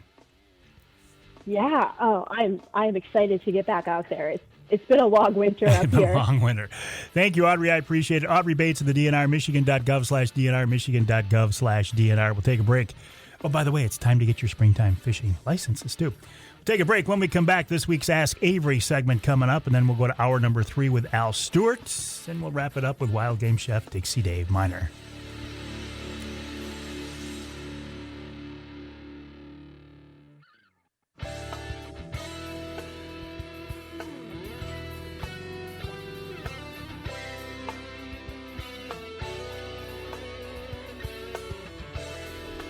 You can hear the Outdoor Magazine show in Holland on WHTC, 1450 AM, 99.7 FM. You can hear us in Tawas, WIOS, 1480 AM, 106.9 FM. The Ask Avery segment is brought to you each week by the good folks at Security Credit Union. Security Credit Union loves to work with outdoors men and women, and they can help you with your next outdoor adventure. Check them out online at securitycu.org. That's securitycu.org. Now, the way the Ask Avery segment works, you know this by now, but this is your chance to get involved in the content of the show. Send me an email, mike@mikeaveryoutdoors.com. If you have a question you want me to answer directly or something maybe you want me to pass along to somebody else, mike@mikeaveryoutdoors.com. Please, I make this request all the time. Please don't send me a message on a social media messaging platform like a Facebook or whatever. I may see it. I might not see it. If you send me a good old-fashioned email to mike@mikeaveryoutdoors.com, I will see it, mike@mikeaveryoutdoors.com. This week's question, this has kind of been back in the back of my mind for a while, and I was waiting for the right time to bring it up. But I often hear from people, hey, you know, we know you're a Saginaw Bay guy, but have you had a chance to fish other places? And where were your favorite places to fish, your best fishing adventures? And in talking with Audrey Baetz about the UP walleye population, I thought, you know, this is a good time to bring this up. I will admit I have not fished walleye in the UP. I have fished lake trout in the UP. I have not fished walleye in the UP. But when I look at the fishing adventures that really stand out in my mind over the years, and, one has got to be marlin fishing off Cabo San Lucas, the tip of the Baja Peninsula, going out there fishing for marlin, fishing for dolphin. I have never done anything like that in my life. It was phenomenal. It was wonderful. It was a unique experience. Fishing off Miami. We were trolling off Miami one time. And this is, of course, when I had the TV show. I mean, people used to invite me to do these on these adventures because I had a TV show. This is one people sometimes fall into the trap that they're getting invited on these adventures because of who they are. It's not. It's because you carry a TV camera and you can give these people exposure. That's why I got to go on these things. So we were fishing off Miami, got a TV camera with me, and they hook a giant marlin. I mean, this thing was huge. It's the biggest fish I've ever seen. So that was a lot of fun. Bone fishing in the Keys. You know, you see that people standing on the front of the boat while the guide is in the back poling through the shallows. I did not throw a fly rod. I wish I would have. I actually had a spinning rod with a shrimp on it. Got a bonefish, and those things are just as crazy as you think they are, man. When they take off, they just go. There's something about those saltwater fish. And I think anybody who has fished saltwater will tell you that there's something about those saltwater fish. They're just so aggressive. They fight so very well. Michigan, Southern Lake Michigan trolling, ice out trolling back when the steel mills were active around Gary. There was one time we were walleye fishing on the ice of Saginaw Bay, and the next day we were trolling open water off Gary, Indiana. That was an interesting, unique experience. And to be trolling along the steel mills and trolling up into the cuts and canals in the factories looking for warm water, early in the year. How cool is that? Salmon fishing off St. Joe with the defensive line of the Dallas Cowboys. That was kind of fun. That was interesting. I had a lake trout fishing off Standard Rock. If you've ever wanted to fish off Standard Rock, I would encourage you to do this. I consider lake trout fishing in Standard Rock in the middle of the Lake Superior. I consider it to be the ultimate freshwater fishing adventure. It is, and it truly is an adventure. I mean, you're going 50 miles out in the middle of Lake Superior. You're sight fishing lake trout in crystal clear water. You have a chance, even today, of catching a monster fish. That's a pretty cool experience. I think my favorite fishing experiences, though, revolve around family and friends. I think about salmon fishing with my dad, Lake Michigan. My dad, I've told you this before, he was a cop for 35 years. He's not the kind of a guy that would really open up. He didn't tell you his inner thoughts and feelings. But man, when we got out on the boat in Lake Michigan, he would let his guard down and he would talk and we would have wonderful conversations. I haven't even had a desire to salmon fish since he's gone. The experience just wouldn't be the same. So salmon fishing on Lake Michigan with my dad. Trolling walleye on Saginaw Bay now with James and my grandkids. There's something about time spent on the water. I don't think time spent on the water counts against your lifespan. I think that's just a bonus. When you get a chance to do it with your family and your friends, all the better. So I don't care where it is that you're fishing. I don't care what kind of fish you're after. It's just getting out there and doing it. You could be standing on the bank of the river fishing for catfish, for carp. I don't care. You never know what you're going to catch. It could be the biggest fish of your life. You're out there in the outdoors. You're probably out there with your friends or your family. There's no downside. We'll take a break for the top of the hour. In hour number 3, springtime turkey season, the Nimrod Society and wild game chef Dixie Dave Minar.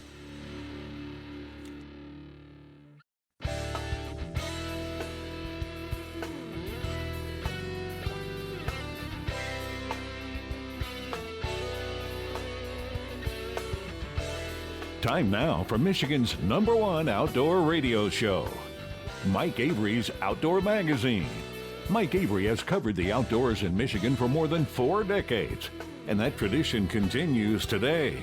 Outdoor Magazine is brought to you by Jay's Sporting Goods, the Yater Insurance Group, Angler Quest Pontoons, the Forward Corporation, Security Credit Union, Offshore Tackle, Hammond Drives and Equipment, Garber Chevrolet, the West Branch Visitors Bureau, Rapid River Knife Works, and by Michigan Brand Meats. Now, here's Mike Avery. Indeed, this is the big guy, Mike Avery. Welcome to hour number 3 of this week's Outdoor Magazine radio show, right here in the Outdoor Magazine radio network on great radio stations across our great state of Michigan. Here in our neck of the woods, well, I have to be careful because we are doing some time shifting this week. So I don't want to talk too much about the weather and the weather conditions, but in my neck of the woods, in my part of the state, mid-Michigan, central Michigan, I can feel springtime coming. And I don't want to be disrespectful to my friends in the Yup, where there's still feet of snow. And they're thinking, don't start talking about spring, Avery. We can't take it. I can't help it. I just can't help it. For me, turkey hunting is a big part of springtime. Springtime walleye fishing. It's just to watch the world wake up, watch the woods come alive. I think about my turkey hunting experiences, and I don't pretend to be a very good turkey hunter. I have success. I'm usually able to take a bird every year. But I enjoy it. Even on years like last year, I didn't take a bird last year, but I took my grandson Trent out, got him his first bird, and that was far more gratifying, far more rewarding to me than shooting a bird myself. So I'm kind of thinking two things here. I'm thinking springtime turkey hunting, but I'm also thinking about this concept of promoting the outdoors, encouraging the outdoors, trying to make sure that the outdoor lifestyle, the outdoor experiences are around for future generations. And there's one guy that can handle all of that. His name is Al Stewart. I first met Al when he was a wildlife biologist for the Michigan DNR. He was in that role forever, and he won so many awards for his work, both in Michigan and across the country. These days, Al is at Hillsdale College with a group called the Nimrod Society. So I think we can talk a little bit about that, about promoting and defending and protecting the outdoor lifestyle, and about turkey hunting. Let's see where the conversation takes us. Al, welcome back to the show. How are you? Hey, I'm good. It's always great to talk with you, Mike. It's my pleasure. It is my pleasure. Hey, especially when I'm saying hello to a member of the Michigan Outdoor Hall of Fame. Oh, thank you. No, that is, it's the world you run into, and it's a really special, and my understanding is they're going to recognize us at the Ultimate Sports Show in Grand Rapids. How nice is that? Well, congratulations on that. It was you and Richard P. Smith brought in last time around, right? That's correct. Yeah. And we had Richard on the show last week. See, I rub shoulders with greatness. There you go. Here's something we've never talked about, but I'm curious about this. Your background, Al, did you grow up in Michigan? Did you think you were going to end up in the wildlife biology arena? Where'd you come from? Well, I grew up on a dairy farm in Rochester, Michigan, the Van Heusen Farm. I grew up there, and there was a little Stony Creek that went through there that now has some blue ribbon trout stream aspect of it, and you talk about March. March was like one of my favorite months. There was still enough mud out there to jump around in and get dirty, but you were seeing the transition from winter, into spring, and the red-winged blackbirds were coming back. It was to me just a magic time because we didn't have turkeys then, right? So it was, but that's where I grew up. And, to answer your question, I really never thought about being a wildlife biologist. I didn't even know one existed, to be honest with you. And I ended up watching a National Geographic special, one Sunday evening about the Craigheads, great wildlife researchers of their day, studying grizzly bears in Yellowstone Park. And, I was probably 8 to 11, somewhere in there, and it was like, that's what I want to do. But I thought they were wildlife veterinarians.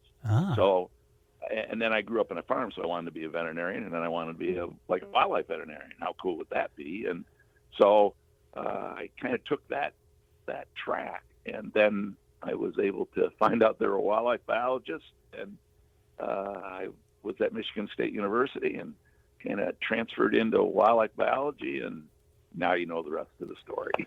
Here I am. Well, that experience of growing up on a farm, I was the same way. I grew up on a farm. I wouldn't trade that for anything. What it taught me a work ethic. It taught me an appreciation for the outdoor world. I mean, it's a wonderful experience. Oh, no, it's a great experience. My father, it was a dairy farm, so my father was the herdsman there, and it was an idyllic life. I got to splash in the creek, and I got to,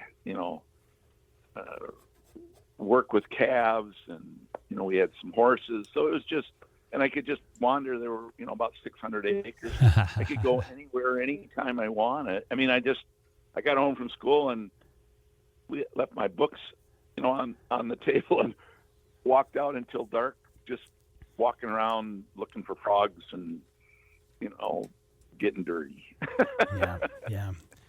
Yeah. That describes my background too, my growing up. When did you see, Al Stewart, when did you see your first wild turkey? Oh, that was in 1971, and I was invited to, I was working for the Wildlife Pathology Lab as a student through Michigan State University, and Bill Hewitt, who was running that, asked me if I wanted to go along up by Baldwin with Fred Ignatowski to trap some wild turkeys, and the pathology lab was going to take blood samples, to check on the health of the birds. And so they invited me, I got to go along, and, the net went off. We caught the birds. We took blood from them, and it was like, this is so cool. And so that was kind of the starter for me. And I was just enamored by them. I don't know why, but and that next spring we were able to apply for a permit, and myself and another guy got a license. They were very rare, there in 1970, 71. And we went up to the Baldwin area, and Fred kind of told us, well, go out and do this. You make some sounds. I brought a Roger Latham box call. I still have, which now, I just banged around with me forever, which now is a huge collector's item, because it was, one of the original kind of box calls, turkey calls that people would even buy then. And so we got one of those, and, we made hen yelps, and we didn't get a turkey, but we got some in pretty close. But for turkey hunting, I went to the school of hard knocks. So, we kept kind of trying. The funny part was, you had to be camouflaged. So we had that old duck hunter camouflage, and which was good. But then there were no face masks or anything. So the turkey hunters of that time, to blacken your face, you took a cork and you burned it and you rubbed that on your face, and then we camped out up there. Well, burnt cork on your face does not come off easily. It stays on and on and on. So I think I had that in my pores for weeks after that, even after taking a shower. But it was exciting to yelp and hear a bird gobble, and it was like, oh, he's right there. We just didn't know the full methods of calling turkeys. If he gobbled, we yelped, Well, yeah. he kept gobbling, and we kept yelping, and he stayed where he was, and we stayed where we were, and pretty soon he kind of lost interest and moved off. But it didn't matter, because you were hooked. Oh, we were hooked, and we got up, the early in the morning, and actually we went out the night before, like dusk, and made some yelps, and we heard a bird gobble off. He, sort of shock gobbled to us a little bit. So it was like, then we, went to bed. We couldn't sleep, like the night before Christmas. You couldn't sleep, and trying to figure out what we were going to do, how we were going to get there. And then we got into this spot. Big Spring was where we hunted. Right there by Idlewild, and that's, public land. And I can still remember it. I can remember the. I can tell you can remember going down there, and so anyway, we hang tight. Hey, listen, I don't mean to cut you off, Al, but I got to take a break. We're talking to Al Stewart, probably one of Michigan's most well-known turkey hunters and turkey hunting experts. He's also with the Nimrod Society, nimrodsociety.org. Got to take a break. When we come back, we'll talk more about that for sure, and some turkey hunting as well, right here on Outdoor Magazine.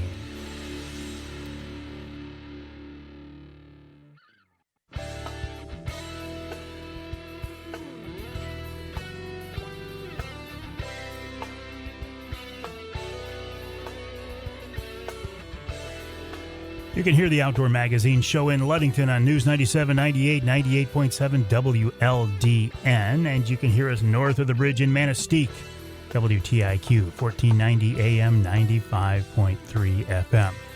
This segment of Outdoor Magazine brought to you by Reader Landscaping. Reader can take care of your lawn and property because it's your nature and our nurture. Let them create an outdoor getaway in your backyard and maintain that outdoor getaway. And boy, the guys at Reader and the gals are fixing to start getting real busy here as springtime rolls around. I work with the folks at Reader for many, many different projects. I still mow the lawn because I like the exercise part of it, but I'll be honest, a lot of the maintenance stuff that I have the ability to do, I have the knowledge to do, I'm letting the folks from Reader do it. The more I think about it, it's like, okay, I could spend X amount of time doing it and get it done. Well, or I can ask the Reader crews to come over. They bring over 2 or 3 young guys. They do the job in 0.5x or 0.3x, half the time or a third of the time it takes me to do it. They do a wonderful job. And then the time I've saved, I can spend springtime turkey hunting or walleye fishing or something else. It's getting to be a no-brainer. Plus, the fact that I use Reader for so many different projects, I can make one phone call. I call John Gower. I say, John, here's what I need. He hooks me up. Same thing could happen to you. Go to the website, readerlandscaping.com, readerlandscaping.com. You'll see what I mean. They've been doing this for 60 years. They know what they're doing. They do it right, readerlandscaping.com. Talking now with a guy who I find very, very interesting. His name is Al Stewart. He was a wildlife biologist for the DNR. He retired, and then he failed miserably at retirement. I think that's a safe statement, isn't it, Al? Oh, yeah, no, I use it all the time. I failed at retirement. But I spent 50 years working as a wildlife biologist, and many of those years as the upland game bird specialist, biologist, turkey biologist, quail, pheasants, ruffed grouse, woodcock, and I thought that was the best job in the world. And then I got this job at Hillsdale College as the Nimrod Education Center, the director of the Nimrod Education Center, a brand new program. It's the only college program of its kind in the United States. But I got this job, and I found out that 50 years I worked with Michigan Department of Natural Resources were just training for the job I have now. Really? Now I believe is like really the best job in the world. So it's great. I'm surrounded by outstanding students, able to work on things that I am committed to, which is, trying to talk about the benefits of hunting and fishing and, just kind of the importance of that history to our citizens, who we are as a people in this country. That's and like you talked earlier, the ability to take on these American outdoor traditions and sharing that with others, like you said, a family member or another friend who's never done that. But the key part is to really let people know who pays for conservation, how that's done. And hunters and anglers, are the ones who do it. One of the quotes that I like best and that puts this in perspective is, like Teddy Roosevelt. And he says, in a civilized and cultivated country, wild animals only continue to exist at all when preserved by sportsmen. So you have to recognize that he said that like in 1900 when walleye species were at the great decline. And he recognized what's going on. And he was sort of the one who expanded and supported what we view today, as the North American Wildlife Conservation Model and how we manage wildlife in this country compared to the rest of the world. Okay. Do this. I got to follow up on this then. Okay, are you saying that there's more wildlife now than there was in 1900? Oh yes, yeah. Well, like turkeys were eliminated from many states at that time. They were very common before that. We talk about buffalo. We talk about deer. It's hard to believe that there used to be deer in southern Michigan. Then all of a sudden there were no deer, and it wasn't until in like around Lansing, Hillsdale, there weren't any deer really until the 70s again that started showing up. And now Hillsdale County was the number 2 deer harvest county in the state. Yeah. Isn't that cool? Yeah. That's like nuts. Shocking. Well, Yes, there were ducks and all these things were, and the reason is there was no, people were living off the land, and there were no regulations in place to prevent that. And, that's when we started to see this demise of wildlife, because everyone thought, well, there's just lots of it, and there's no way we could ever impact this. Well, we did. I find it very interesting, though, about these wildlife numbers, because in certain parts of our society, people tend to want to blame man and people for decimating wildlife populations, when all too often it's just the opposite, isn't it? Oh, in today's world, yeah. Yes. I mean, we have taken things that were once very common, and then became species of scarcity, and today we have made them into animals of abundance. And the wild turkey is a classic example of it. Here in Michigan, there were lots of turkeys, and by 1900, it was thought that all turkeys were eliminated from this state, and there were 97,000 turkeys estimated prior to European settlement or around that time. So we've gone from that to today, like 1900, 0 turkeys, to today over 200,000 turkeys. And we've gone from not the ability to hunt turkeys to now being able to hunt turkeys in every county of the state, and ranking at a national level, within the top 10 states in the nation. It's the the greatest wildlife conservation restoration story around. And there are lots of stories like that these days. I look at, I always think of turkeys, but I think of the eagle population being restored in Michigan and now flourishing.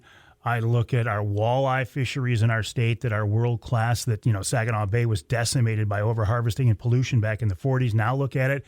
There are lots of stories of man doing good things for wildlife, as long as you don't fall into this frame of mind that, again, some people have, that man is always a negative force on the world around us. Yeah. And that's just not the case. Well, just on the walleye thing, within your lifetime, my lifetime, Lake Erie was the dead lake. Caught on fire. The pollutants into it. Caught on fire. And now, it's one of the best places in the country to catch walleye. Yeah. Consistently. So, yeah, we've seen these huge changes. You talk about, eagles. Eagles, you don't hunt them, but they benefit from the work and the activities that hunters and anglers have done to preserve and maintain and manage wildlife habitats.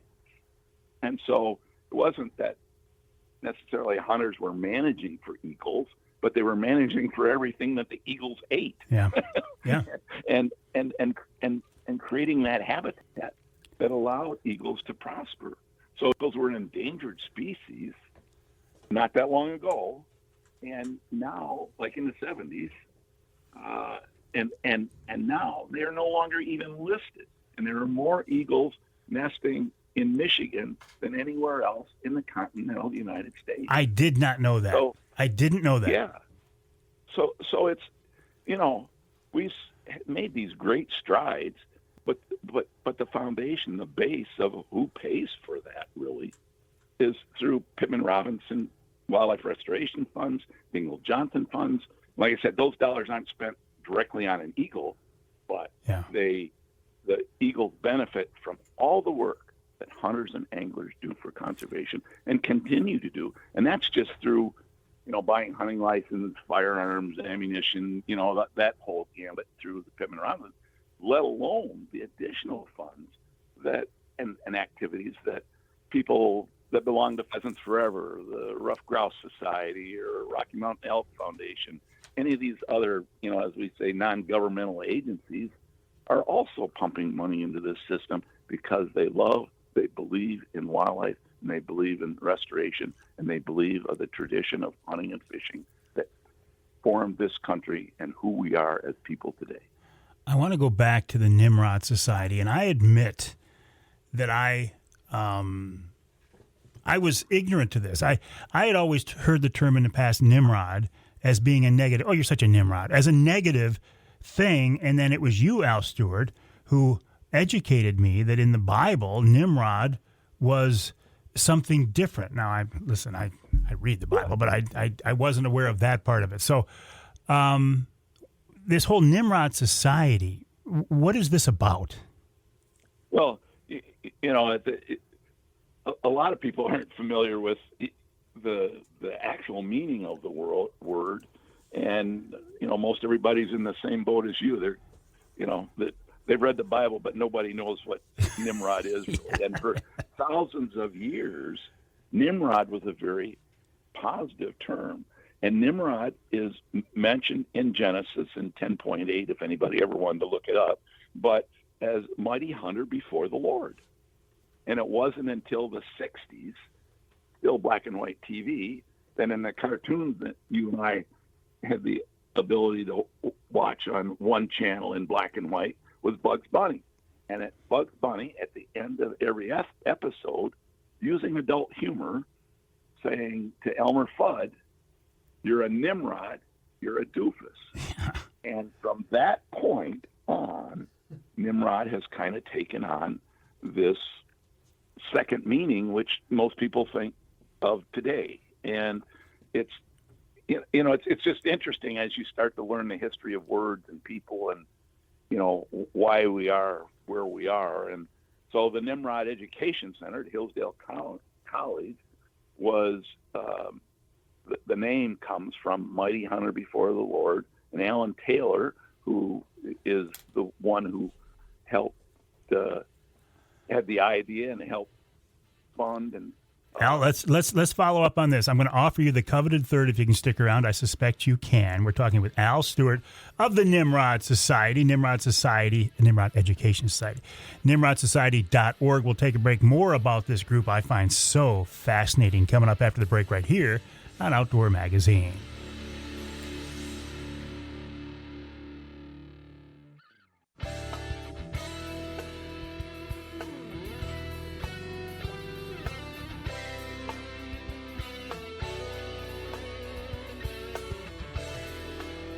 You can hear the Outdoor Magazine show in Traverse City on WTCM 580 AM. You can hear us in Manistee on WMLQ 97.7 FM.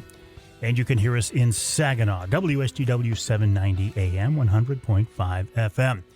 I'm in the studios of WSGW right now. I'm here for 3 hours each week. And for this 3 hours, I call this corner of the building the Outdoor Magazine studio. And I've been able to get away with it. Charlie Rood is all in. He's like, yes, no problem. That darn Jonathan Dent, that young guy, he keeps fighting me over it. And you know what he did the other day? I came in here on a Monday, and he had somebody else sitting in my chair in front of the sign behind me. What is that all about, young John Dent? We'll talk about that more. At least he just walked by. I was hoping he was going to hear that. At least I know, Charlie Rood, you've got my back. All right, on to more important things. We're talking with Al Stewart. Al is just a very well-known conservationist, hunter, educator. He was with the Michigan DNR for 50 years as a wildlife biologist. These days, he's at Hillsdale College with the Nimrod Education Center, the website nimrodsociety.org, nimrodsociety.org. So, Al, I love the fact that you guys are out there promoting the role of hunters in today's society. is this a message that is being heard? Like, I look at the Michigan Wildlife Council, they're pushing basically the same thing.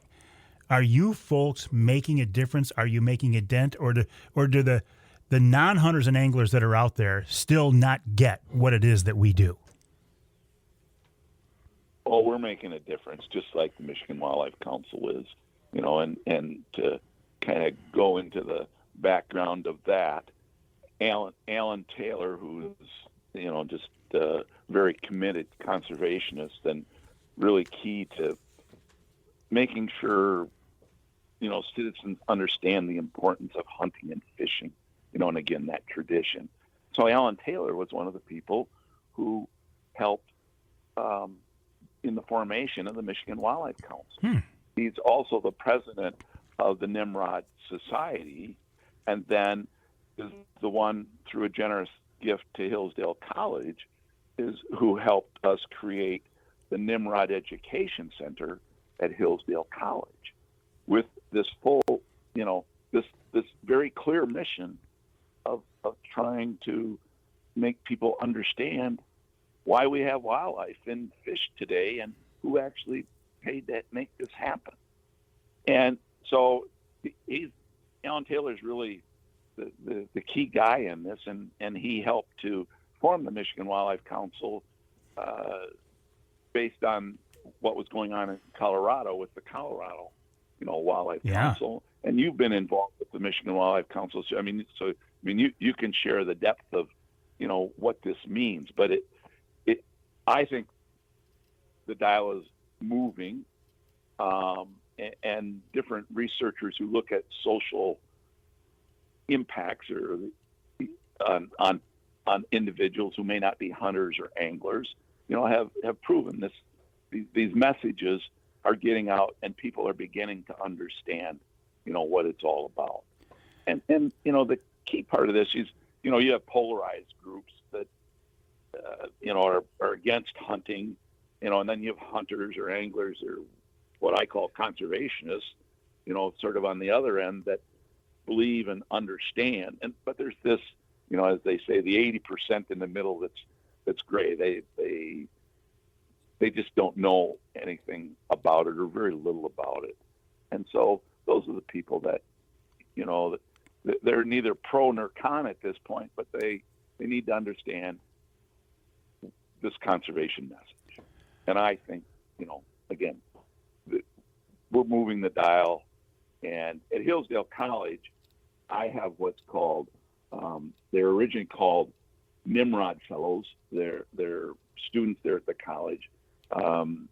We took some of those students out, and they met with some other friends of the college, and they said, "Oh, these are great students. The Nimrod Education Center program is so great. We'd like to underwrite these fellowships. They're like scholarship with added responsibility." Anyway, now they're called the Drummond Fellowship, because Drummond said, "This is great, and I'd like to underwrite this." So it's the Drummond Fellowships under the Nimrod Education Center. And but the main part of this is, in order to be a Drummond Fellow or in the Nimrod program, you don't have to hunt or fish, but you have to have an interest, and then we help take you along that path of hunting and fishing. But you do have to buy a hunting or fishing license to receive this scholarship and to be part of this program. I think it's interesting, and I got to move this along just for time's sake, Al, but we don't need that 80% in the middle. We don't need to convert them to hunters and anglers. It would be wonderful, but we don't need to. What we do need to do is educate them, so when issues come up on the ballot in the future about hunting and fishing related topics, they're knowledgeable and they can support us. And you guys, Al, at the Nimrod Education Center, nimrodsociety.org, are doing a wonderful job. As we get closer to our springtime turkey season, I'm going to get you back on the air and we'll talk more about turkey hunting specifically. But in the meantime, we got to take a break, wrap up this week's show. And we're going to do that with wild game chef extraordinaire Dixie Dave Minar, and he's coming up right after the break. Thank you, Al.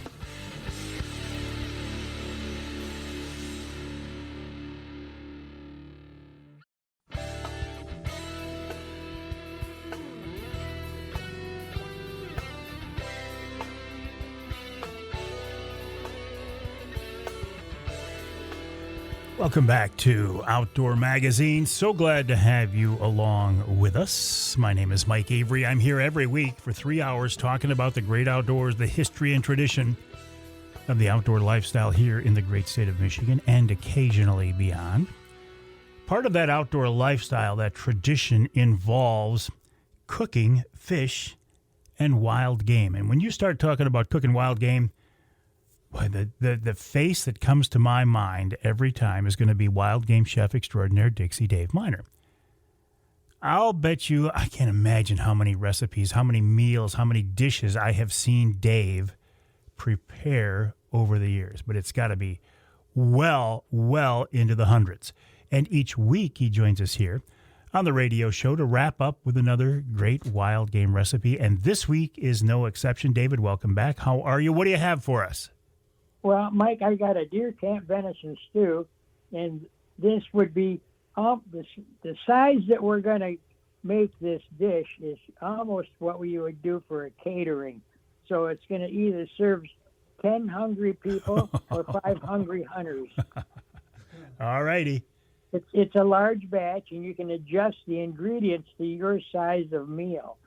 So this is just, like I said, it's almost like what you would do for a catering. All righty.